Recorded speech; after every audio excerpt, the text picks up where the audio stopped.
Amigão, SP Centro Técnico Mecânico, referência em São Paulo em manutenção. Hoje é para você que tem Land Rover, Discovery 2, 3 ou 4, que infelizmente apresenta problema na parte do ar-condicionado, tá?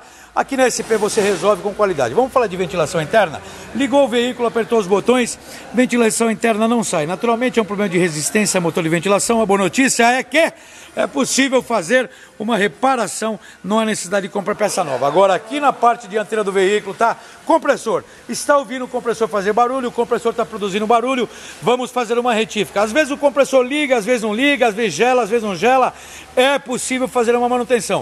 O que eu quero dizer para você que é proprietário de Land Rover, qualquer veículo importado, mas você que é proprietário de Land Rover, pode fazer um trabalho profissional gastando muito menos, amigão. Só basta você ligar para um grande centro técnico mecânico especializado, um dos maiores de São Paulo, quem dirá do Brasil, só basta você ligar. Liga aqui na SP, traz o seu carro para cá, só basta você ligar agora. Ligue agora 011 2364 7388 ou 011 2364 7488. Se você prefere, você manda o WhatsApp para mim agora, 011 97098 1106. Land Rover com qualidade, gastando muito menos. A empresa número 1 de São Paulo é aqui. Vem pra cá.